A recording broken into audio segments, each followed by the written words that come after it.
ॐ अज्ञानतिमिरान्धस्य ज्ञानञ्जनशलाकया चक्षुरुन्मिलितं येन तस्मै श्रीगुरुवे नमः।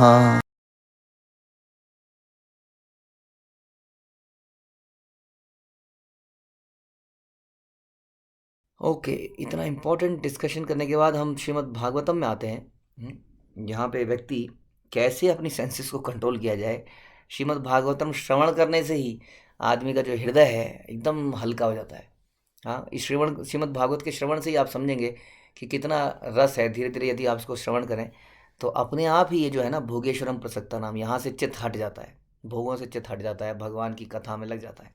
तो हम सुन रहे थे कि किस प्रकार से जब कृष्ण जाने लगे थे तभी कृष्ण के सामने उत्तरा भागते भाई कहाँ जाने लगे थे, द्वारका जाने लगे थे। कहाँ से? युद्ध समाप्त करके।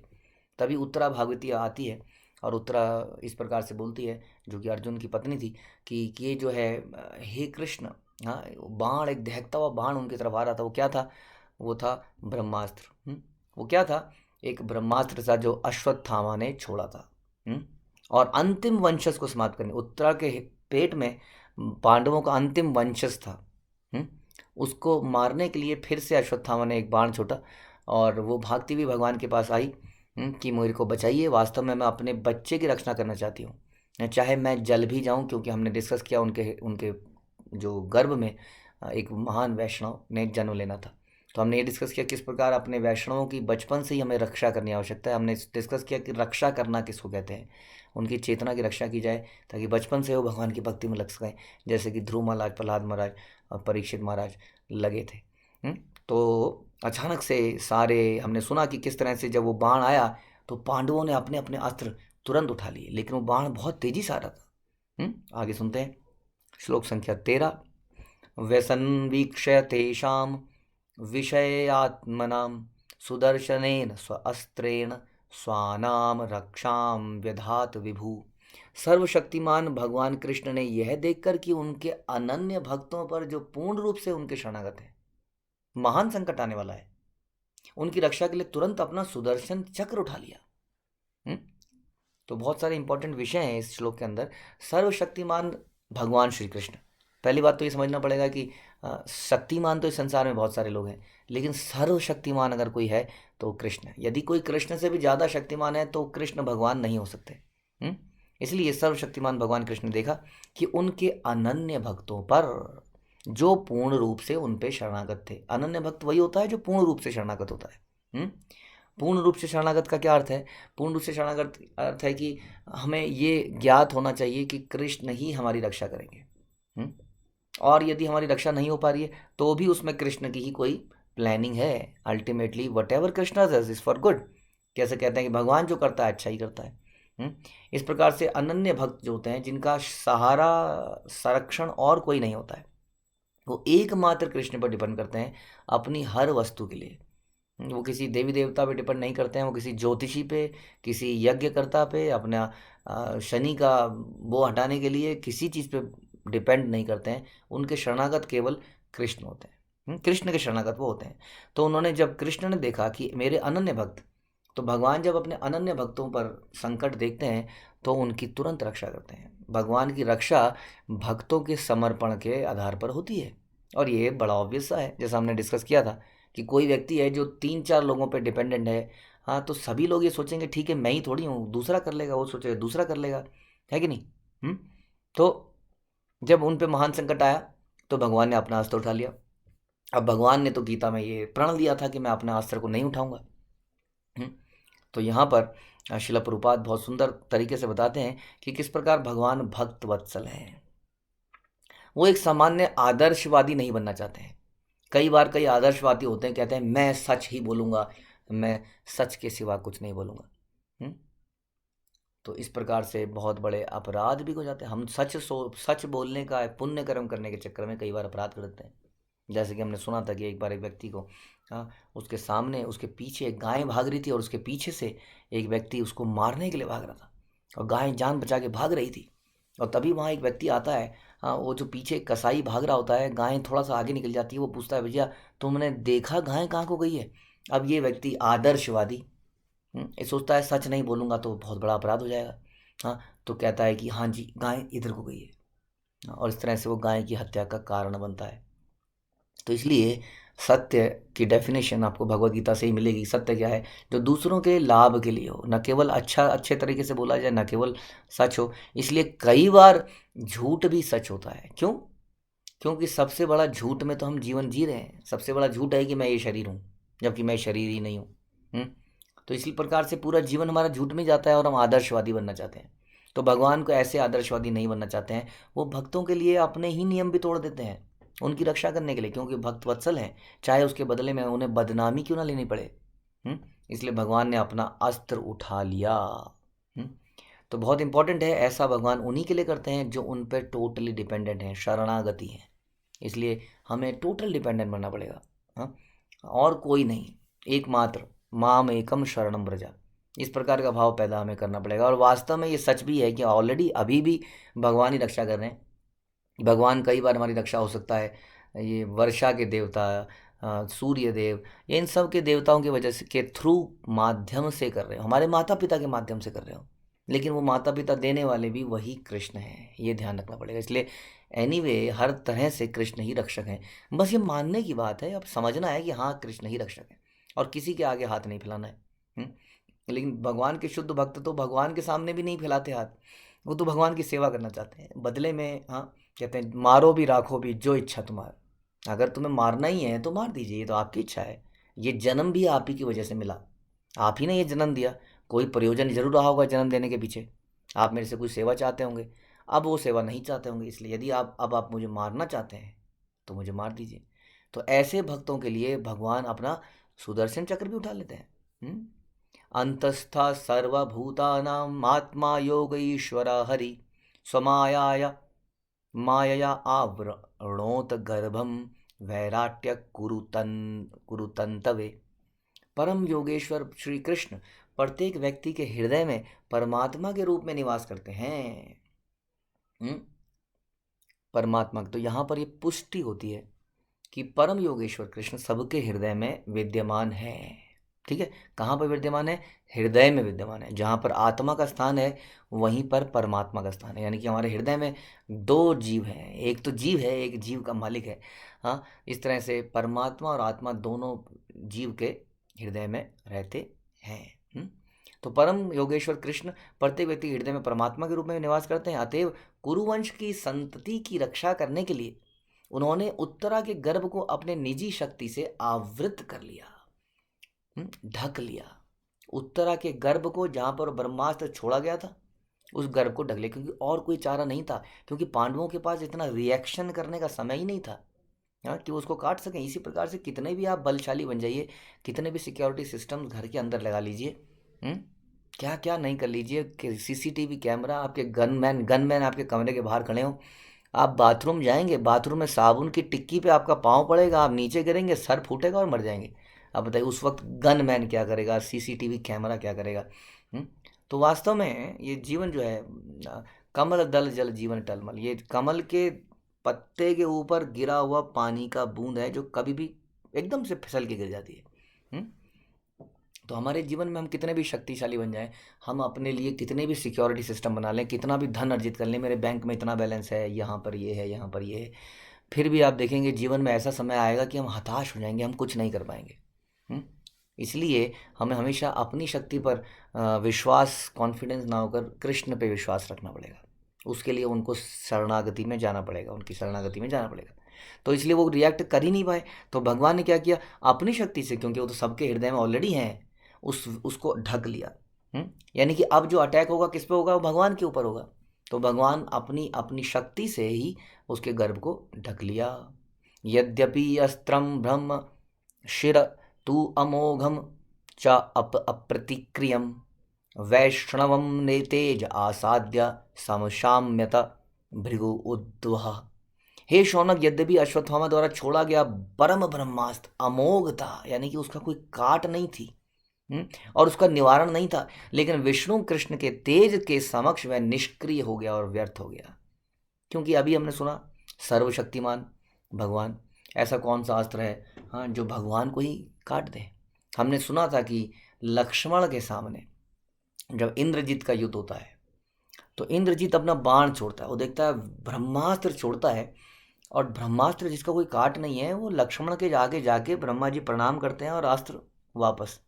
विष्णु अस्त्र छोड़ता है, कोई भी अस्त्र छोड़ता है, हाँ, वो लक्ष्मण को भेद ही नहीं पाता है, क्योंकि ये सारी शक्तियाँ उन्हीं से तो निकली हैं। वो शक्ति शक्तिमान को कैसे मार सकती है? हम्म?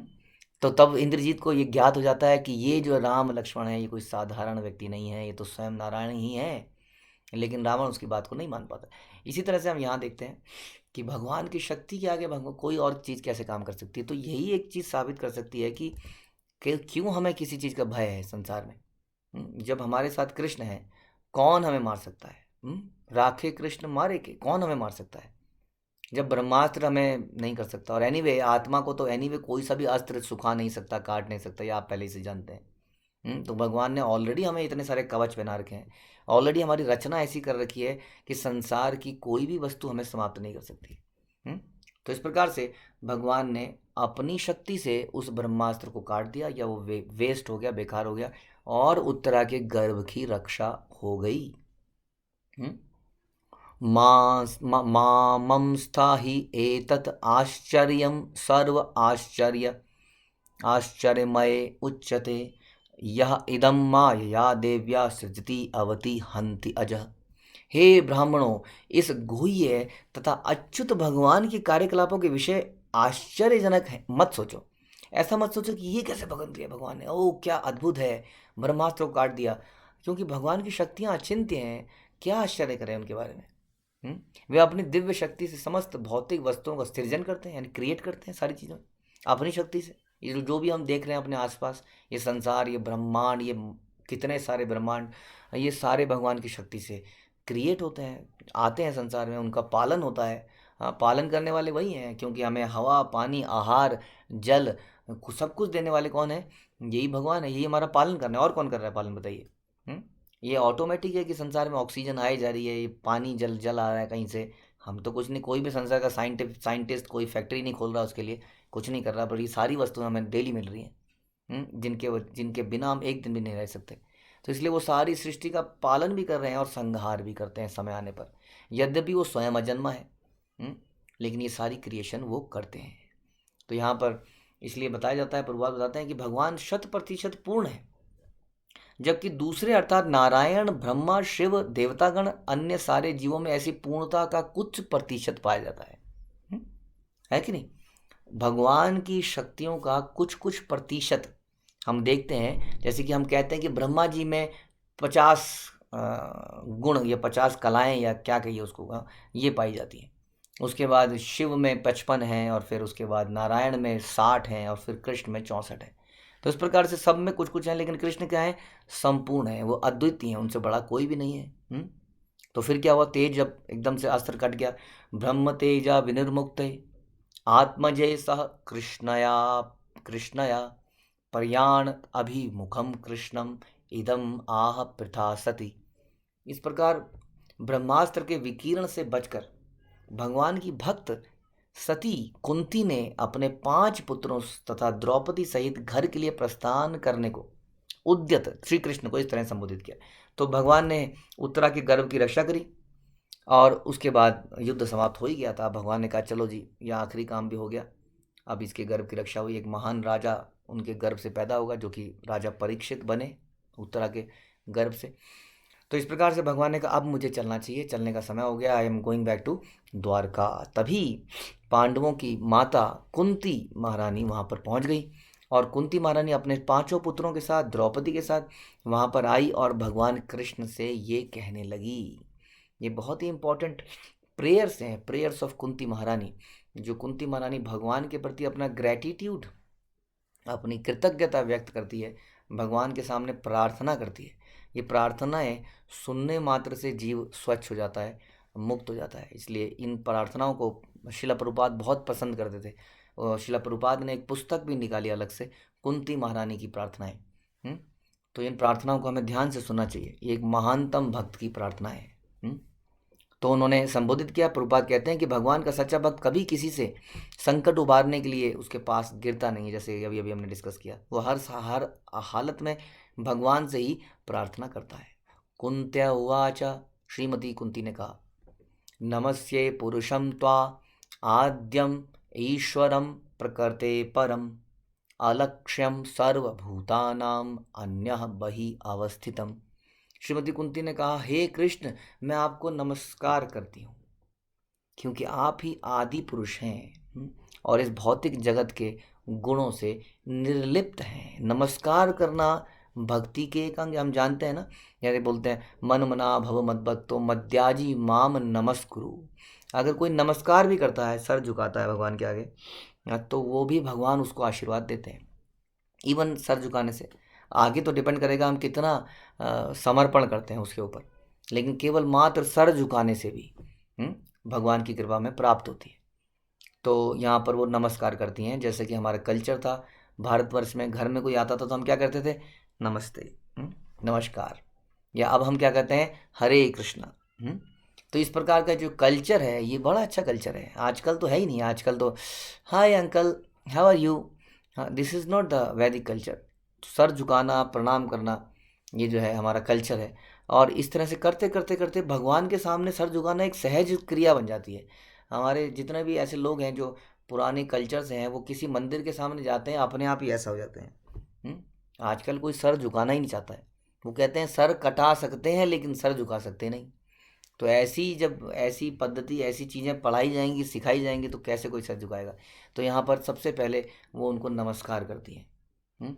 जैसे कि हम लोग क्या करते हैं, पंचांग प्रणाम करते हैं, दंडवत प्रणाम करते हैं। जैसे आप हरे कृष्णा दंडवत प्रणाम, दंडवत प्रणाम मतलब लेट के, ऑल दो इलेक्ट्रॉनिकली हम लोग एक दूसरे के सामने हैं, लेकिन ऐसे में भी हम क्या करते हैं, हृदय से दंडवत करते हैं। जब हम बोलें कि किसी को दंडवत प्रणाम, तो हृदय से दंडवत प्रणाम करना चाहिए।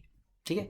तो नमस्कार करती हैं, क्या होती हैं, क्योंकि आप ही आदि पुरुष हैं, ओरिजिनल पर्सन, अनादिर आदिर गोविंद सर्व कारण कारण। हाँ, ईश्वर परम कृष्ण सच्चिदानंद विग्रह, अनादिर आदिर गोविंद। आप आदि हैं। आदि का मतलब होता है you are the first person. कई बार कोई कहता है कि भगवान के मम्मी पापा, भगवान को क्रिएट करने वाले कौन है। वास्तव में नंद बाबा, यशोदा देवकी और वसुदेव, ये भगवान के भक्त ही हैं, भगवान के जीवात्माएं हैं, जो कि सिद्ध सिद्ध आत्माएं हैं। लेकिन ये भगवान के अंश हैं। ये इन्हें माता पिता का एक तरह से एक रोल प्ले कर रहे हैं, क्योंकि भगवान को माता पिता का रस का आस्वादन करना है। लेकिन वास्तव में भगवान को कोई माता है, भगवान की कोई पिता हो ही नहीं सकती है। क्योंकि यदि कोई भगवान की माता है, कोई पिता है, तो फिर वो भगवान हुआ। There is nobody can create God. हाँ, कृष्णा क्रिएट्स एवरीथिंग। तो इसलिए कहती हैं आप आदि पुरुष हैं, you are the first person, और इस भौतिक जगत के गुणों से निर्लिप्त हैं। हाँ, आप समस्त वस्तुओं के बीच, यानी कि इन भौतिक जो गुण हैं, सतोगुण, तमोगुण, रजोगुण, जो कि धीरे धीरे आपको पता चलेगा, ये गुण आपको प्रभावित नहीं करते हैं, हमें करते हैं, हम जीवात्माओं को कर देते हैं। तमोगुण, सतोगुण, रजोगुण हमें प्रभावित करता है। हमें तमोगुण के साथ रहने में आलस्य आने लगता है, रजोगुण के साथ रहते हैं तो हमारे अंदर क्रोध बढ़ जाता है, मान सम्मान की भावना बढ़ जाती है। सतोगुण के साथ रहने से हम शांत स्वभाव के हो जाते हैं और भगवान की भक्ति की तरफ बढ़ते हैं, शुद्ध सतोगुण की तरफ बढ़ते हैं। लेकिन भगवान इन गुणों के ऊपर हैं। आप समस्त वस्तुओं के भीतर भी हैं, बाहर भी हैं। यानी कि ऐसा बोला जाता है कि आपने सारी चीज़ क्रिएट करी, लेकिन ऐसी कौन सी चीज़ हो सकती है जो आपके आपके अंदर से बाहर है। अगर वो आपके अंदर से बाहर है तो कहाँ पर टिकी हुई है, क्योंकि आप ही आप तो हैं, और है कौन। यानी कि ये सारी वस्तुएं आप ही के अंदर होनी चाहिए, सारा संसार आप ही के अंदर होना चाहिए। क्योंकि आपके बाहर अगर कोई है, समझने का कोशिश कीजिए, तो इसका मतलब कोई ऐसी चीज़ है जो भगवान और इस क्रिएशन को धारण किए हुए है। लेकिन भगवान को कौन धारण कर सकता है, वही तो सब चीज़ क्रिएट कर रहे हैं। इसका मतलब क्या हुआ, इसका मतलब सारी क्रिएशन भगवान के अंदर है, लेकिन फिर भी भगवान अपने धाम में बैठे दिखते हैं। तो ये दोनों ही चीज़ें एक साथ हैं। इसी को कहते हैं अचिंत्य भेदाभेद, कि सारी चीज़ें क्या हैं, सारी चीज़ें इस प्रकृति की आपके अंदर भी हैं, आप भीतर और बाहर स्थित होते हुए सबों के लिए अदृश्य हैं। जैसे कि यशोदा माँ को भगवान ने मुंह खोल के दिखाया कि सारी क्रिएशन उनके अंदर ही है, लेकिन फिर भी ऐसा लगता है कि सारी क्रिएशन बाहर है।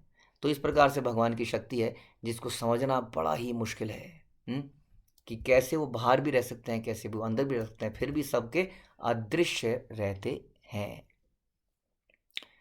माया जब निका आच्छन्नम अज्ञा अधोक्षजम अव्ययम न लक्ष्यसे मूढ़ दृशा नट नाट्य धरा यथा।